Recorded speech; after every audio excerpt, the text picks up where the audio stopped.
लोक मला फोन करतात आणि त्यांच्या समस्यांवर प्रश्न विचारतात, उपाय विचारतात. त्यातल्या त्यात प्रामुख्याने विचारला जाणारा प्रश्न म्हणजे संतान प्राप्ती योग. ज्या काही अडचणी असतील, वैद्यकीय अडचण असो किंवा इतर कुठलीही अडचण असो, त्याबद्दल उपाय मागतात. तर त्यावर एक छोटासा पूजाविधी आहे. नियमितपणे आणि श्रद्धेने हा पूजाविधी केल्यास ज्या काही अडचणी असतील त्या दूर होते आणि फलश्रुती प्राप्त होण्यास मदत होते. तर आपल्याला ही पूजाविधी कशी करायची आहे? कुठल्याही एकादशीपासनं किंवा गोकुळाष्टमीपासनं, जर गोकुळाष्टमी आणि एकादशीला फार वेळ असेल तर फार तर तुम्ही कुठल्याही गुरुवारपासनं सुद्धा ही पूजाविधी सुरुवात करू शकता. काय करायचं आहे? सर्वप्रथम पहिल्या दिवशी म्हणजे एकादशीच्या दिवशी तुम्हाला पती पत्नीला एकत्र बसून संकल्प घ्यायचा आहे. संकल्प कसा घ्यायचा तो थोडक्यात मी तुम्हाला सांगतो. हातामध्ये पाणी घ्यायचं आहे, थोडे घ्यायचे आहे म्हणजे तांदळाचे दाणे, आणि पुढे ताम्हण घेऊन प्रार्थना करायची आहे आणि प्रार्थना झाल्यावर त्या ताम्हणामध्ये ते पाणी सोडायचं आहे.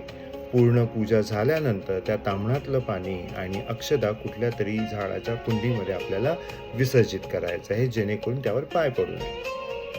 तर या पद्धतीने आपल्याला संकल्प करायचा आहे. संकल्प करताना पूर्ण प्रार्थना करायची आहे की आपण हा संकल्प, ही पूजाविधी जोपर्यंत आपल्याला फलश्रुती मिळत नाही आहे तोपर्यंत आपण नियमितपणे आणि पूर्ण श्रद्धेने करणार आहोत.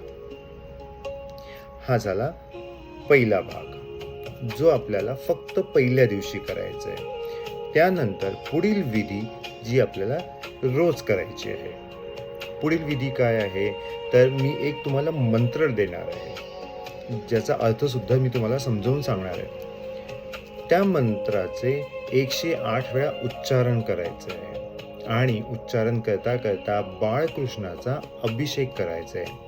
अभिषेक कशाने कराल? तर साध्या स्वच्छ पाण्याने आपल्याला अभिषेक घालायचा आहे आणि हा पती पत्नी दोघांनी मिळून करायचा आहे.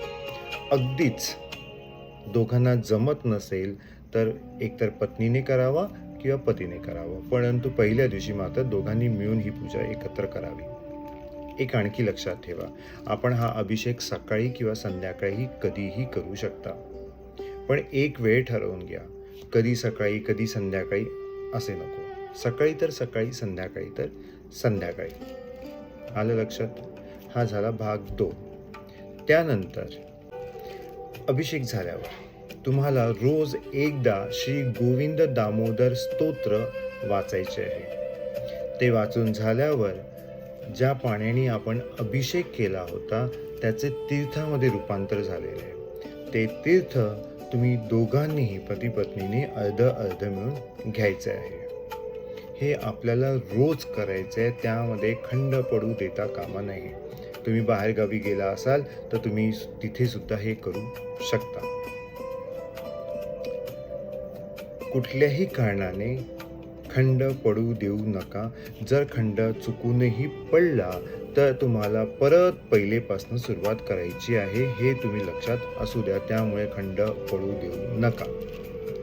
त्यानंतर दिवसातून एकदा, कधीही दिवसातून एकदा पती पत्नी दोघांनीही आपापल्या सोयीनुसार एका मंत्राचा 108 वेळा जाप करायचा आहे. जाप करायचा आहे म्हणजे तुम्ही माळ घेऊन देवाजवळ बसू शकता, बोटावर मोजून करू शकता. अगदीच वेळ अभावी तुम्हाला जमत नसेल तर तुम्ही रोज नामस्मरण करू शकता. त्याकरता तुम्हाला 108 वेळा मोजण्याची गरज नाही. तुम्हाला जितके वेळा जमेल तेव्हा करू शकता. ऑफिसमध्ये जाताना, गाडी ड्राईव्ह करताना, घरातील कामं करताना तुम्ही हा मंत्राचा जाप करू शकता. मंत्र कुठला आहे? ते एकदम साधा आणि सोपा. काय आहे? ओम नमो भगवते वासुदेवाय नमः. मी डिस्क्रिप्शनमध्ये लिहिलेलं आहे. ओम नमो भगवते वासुदेवाय नमः या मंत्राचा दिवसातून एकदा तरी 108 वेळा जाप करणं अत्यंत आवश्यक आहे. संतान प्राप्तीसाठी कुठलेही वैद्यकीय उपचार सुरू असतील तर डॉक्टरांच्या सल्ल्यानुसार ते वैद्यकीय उपचार नियमित सुरू असू द्या. एक मात्र नक्की आहे, या पूजेने जे काही तुमचे वैद्यकीय उपचार सुरू असतील त्यात नक्कीच उपयोग होईल. श्रद्धा, सातत्य, सकारात्मकता या भावनेने ही पूजा केल्यास, ही पूजा विधी केल्यास फलश्रुती तर नक्कीच प्राप्त होते, पण एक मनाला शांतता लाभते आणि एक आध्यात्मिक आधार मिळतो. श्रद्धा, फेथ, ट्रस्ट, सातत्य, कंटिन्युटी आणि सकारात्मकता, पॉझिटिव्हिटी, या तिन्ही भावना लक्षात ठेवून या तिन्ही भावनांच्या आधारे आपण ही पूजा विधी केल्यास आपल्याला फलश्रुती लगेच प्राप्त होते, याची हमी मी तुम्हाला देतो. चला, तुम्हाला मंत्र सांगतो आणि त्याचा अर्थ समजावून सांगतो. मंत्र असा आहे: ओम देवकी सुत गोविंद वासुदेव जगतपते देही मे तनय कृष्ण त्वामह शरण गत. परत एकदा सांगतो.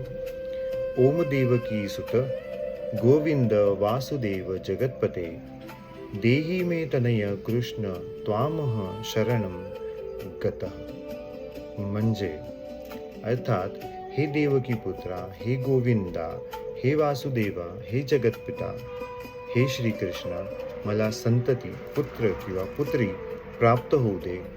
मी तुझ्या शरणी आलो आहे. इतका साधा सोपा मंत्र आहे.